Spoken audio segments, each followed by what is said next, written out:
And we're here with Pat Tian from the East Coast Cruises here on Canal Street on a blustery, cold Saturday night. Very cold Saturday night. Pretty much the street's deserted now, but my understanding is earlier it was really jammed. Yeah, we probably had 500 cars tonight. 500 cars? We hand out 400 Cruise News magazines, which is a car enthusiast magazine. We have 400 of those, and at 20 minutes after 4 of those were gone. So, how many people would you say you had in terms of on the street?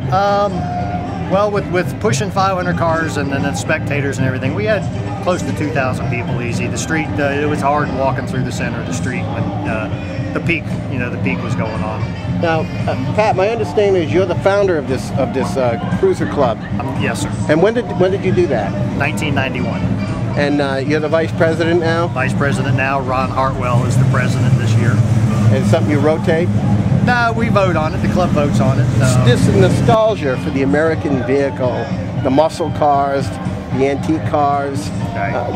Why is that so strong even today? Well, it's fun. It's good. It's good fun. It's good family atmosphere. When we started the club, it was started as a family club. You know, husbands, wives, girlfriends, all that kind of thing. But and if you can over there, you can see there's a muscle car leaving right now.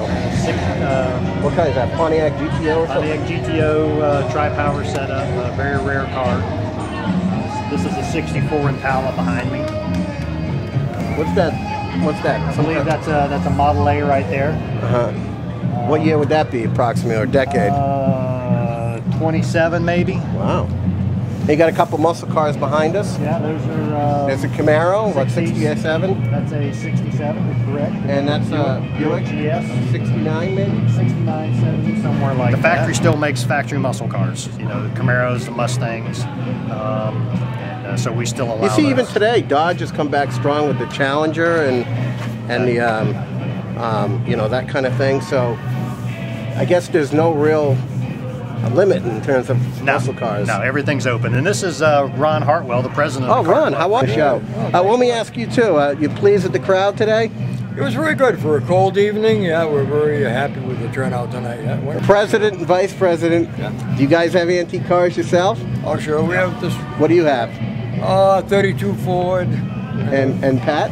Well, I have that 96 Camaro there. Aha, that's why it qualifies. And then my son has a 56 Chevy truck. Oh wow, that's got to be. Those are really on high demand. It's an all original car. It's an all original car. What would you say would be the most? I know you hear about the '57 Chevy in songs and movies, but what would you say is the big car of Americana in terms of vehicles?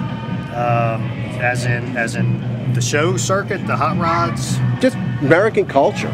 Is it the '57 Chevy, or is there something? Well, you got the Tri-5, they're called, the 55, 56, and 57 Chevys. They're like an icon, the 57. It's hard to say because you got different things. You've got the first generation Camaros. Right, those are very popular. You've got the early Mustangs everybody wants. You've got the early 30s, mid 30s, Fords that everybody. How about the T-Birds, like you saw in American Graffiti? Yep, you have the T-Birds. There's not, we don't get too many of those down here. Early ones. The baby birds, they call them, 55, 56, 57. So everybody descending on Canal Street because of, you can't get a lot of this, really. Right. Turkey Rod Run, and that's about it, right? There's various shows scattered around. But you got to travel for them. But this club has been here for 15 years. We just had our 15th anniversary, so. Wow, 15 Pat was the years. founder of the club. I've only been involved probably 7 or 8 years, but he's the guy that started it right there, so. Ron's brought the club around a lot. He's done a lot of work with the club, so everything works hand in hand. We have a good time. The merchants down here, when they redid the Canal Street 20-something years ago, they did a fantastic job on it. It makes a beautiful setting for us to come down here and play. So it's a nice place for us to play, and it also does well for them because they get the benefit by the extra revenue that they get. Were there businesses open today for this, or pretty much a little drug? No, a lot of businesses, sure, yeah. Yeah, all the restaurants stay open. Most of the shops stay open. So people got a chance to see the wares on Canal Street. Right, exactly. So it's good locally for the merchants as well. Well, exactly. Yeah, we bring a lot of revenue into town. We've got clubs that come in from Tampa, Jacksonville, South Florida. We had a whole bunch of guys from Melbourne Cocoa come in tonight. Well, for Pat and for Ron and the East Coast Cruises, This is Henry Frederick of NSB News. Thank you. Thank you. All right. Appreciate it.